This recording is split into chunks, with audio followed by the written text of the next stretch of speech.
I will build a great, great wall on our southern border, and I will have Mexico pay for that wall.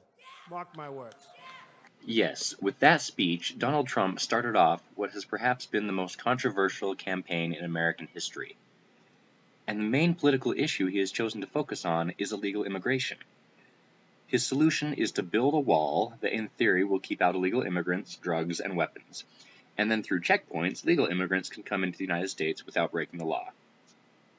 But as many have already pointed out, this plan is far from feasible. In our last video, we took a look at illegal immigration. And overwhelmingly, immigration, whether legal or not, does far more good for a country than ill. For example, without illegal immigrant workers, the United States farm industry would likely be bankrupt. So in reality, we should selfishly want illegals here if only to boost our own economy. But there are still many Americans with tons of misgivings about immigrants. Let's first take a look at what effect a wall would have on illegal immigration coming into the United States.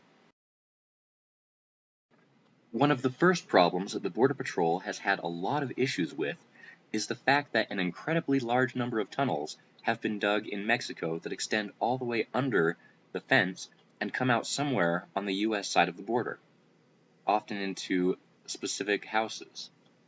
12 tunnels have been found along the California border since 2006. Across the entire Mexican border, U.S. authorities have found over 75 tunnels, some still incomplete, and yet some large enough to drive a car through, which means there could potentially be dozens and dozens more that simply haven't been found yet. A second problem with the idea of a wall that the Great Wall of China also had trouble with is the fact that you can only build a wall where there is land. Without an incredible amount of time, labor, money, and ingenuity, you can't build a wall very far out into the ocean. So how far out into the Pacific Ocean and into the Gulf of Mexico would this monstrosity have to extend? How effective is a wall really going to be if you can just swim or boat around it? One illegal immigrant that was apprehended by the Coast Guard tried to surf his way from Mexico to the United States. But if a wall is built, people are just going to go around it. The Coast Guard would be overwhelmed and unable to stop everyone from landing along different areas of the coast of California or along stretches of the South from Texas to Florida.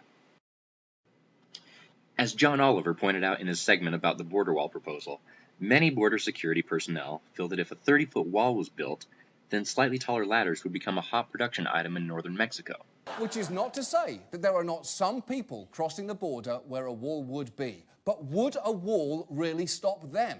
What the Border Patrol says, and I've spoken to a lot of their people, is look, first of all, if you build a 30-foot wall, all it's going to do is create a market for 31-foot ladders.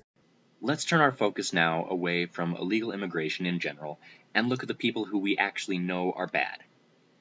Most illegal immigrants are good people simply looking for a better life. They are not unlike refugees, except instead of fleeing war, they are fleeing economic disparity.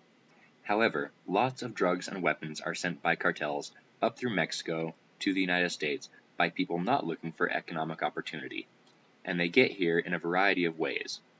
Would a wall be able to stop the illegal shipment of drugs and weapons that the American mafia thrives on? Let's take a look.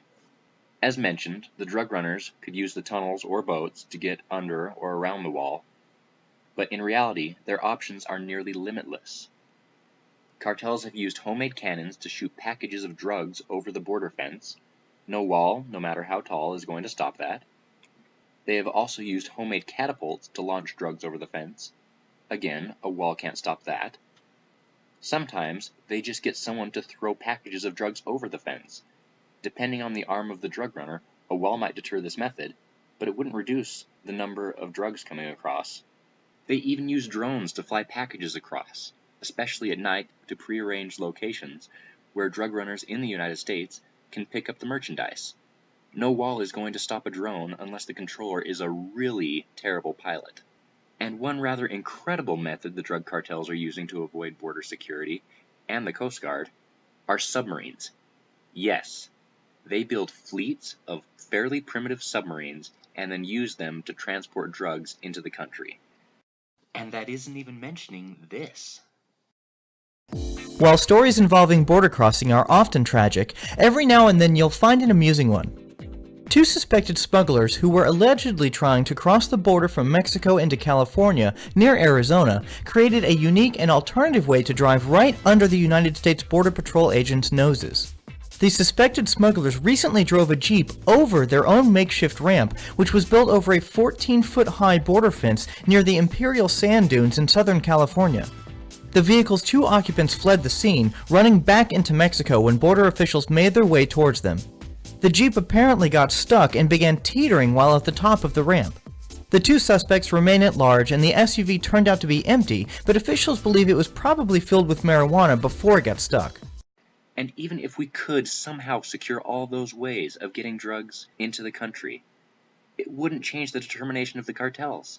They'd simply ship the drugs up to Canada and have people bring them down into the United States across our northern border, which in most areas is not secured in any way. There's this road that's, as I looked on the GPS, as I found out what it was actually on the GPS was the Canada-U.S. border. And straight ahead on the other side of that road is the United States. So right here, this nice graffiti-laden sign marker. Let's check that out. Oh. United States. I am now in the United States. And I go back to the other side. And I'm in Canada. So, yeah. What is it? What do they call it? The longest undefended border in the world. So I'm in the United States. I just crossed over the United States and didn't go through customs. Yeah. But the cartels and the mafia naturally have even more tricks up their sleeves. Paying off border guards or customs officials is a common practice, and for a couple $1,000s, they can get hundreds of thousands of dollars worth of drugs and weapons past security without any hassle. Not to mention that they often use fake identification to help illegals get into the country. Even with just a fake passport, someone could enter the United States apparently on vacation and then never leave. Experts agree that walls and fences pose very little problem for cartels. Now let's look at the idea that Mexico would be willing to pay for it. This idea is rather ridiculous. Not only has the Secretary of Treasury of Mexico said that they won't pay for it, two former Mexican presidents have said the same thing. Donald Trump expects Mexico to pay for the wall because we have a trade deficit with them. However, that is meaningless. We have a trade deficit with most countries on Earth. Saying that Mexico owes us something because we bought more goods and services from them than they did from us is like saying that because I spent money at the store to buy food, that the store somehow owes me money because I chose to shop with them. John Oliver clarified the point even further. Now, to be fair here, Trump has thought through how he will get Mexico to foot the bill. We have right now a $58 billion trade deficit with Mexico. That's why the wall gets built, by the way. That's why they're going to pay for it. Okay, I see. Mexico will pay because we have a trade deficit. I understand. Unfortunately, that's literally not how anything works. Because, while yes, we did buy $58 billion more in goods and services from Mexico than they did from us last year, that money doesn't belong to the Mexican government. It's earned by Mexican businesses. It's not lying around in some centralised Scrooge McDuck money bin labelled "Dumb Americans' money do not spend on border fence." And Trump's latest idea about how to get Mexico to pay for the wall is to seize remittances from illegal immigrant families that they try to send back to Mexico in the mail. Not only is that illegal to seize people's mail, but in reality it could never work in practice. Opening every bit of mail from people sending letters to Mexico isn't an option. The U.S. Postal Service would never agree to it, and there is no way to know when or how much money each family is sending back. Not that we even know who most of the illegal immigrant families are to begin with. So that idea is just as stupid as his previous idea. His most recent idea is that we should use any drug and weapon money that is seized at the border and use it to pay for the wall. However, upon closer inspection, it doesn't seem that we would be able to seize enough to pay for the wall that Trump is proposing. Over the course of a year, the average amount confiscated is just over $30 million. So to get up to $30 billion for the bare minimum cost of a wall, we would need to basically stay at this for 1,000 years in order to pay for the wall using this method. Personally, I think this idea competes with his last idea in terms of its stupidity. And even if we did find a way in which Mexico had to pay for the wall, there is still the major problem of the cost, because John Oliver's estimate that he arrived at for a 35-foot wall would be a minimum of $26 billion. And he pointed out that in 7 years the maintenance costs would exceed that $26 billion. And that isn't including any attempts to find all the tunnels, to build across mountain ranges, to build into the ocean, or to add security and surveillance to the wall, to say nothing of manning the thing. So including maintenance costs, the wall could realistically cost $100 billion. And that is assuming it's only 35 feet tall. A wall's cost of 90 feet would more than triple with the labor involved. I think it is fair to say that Mexico paying for a $100 to $300 billion wall would cripple their economy to the point that it would greatly increase illegal immigration, which during the last few years has actually significantly decreased, particularly from Mexico. And speaking of maintenance, we've seen that illegals and drug runners will go under, over, and around the fence to get into the United States. Some keep it even more basic than that and just go through the fence.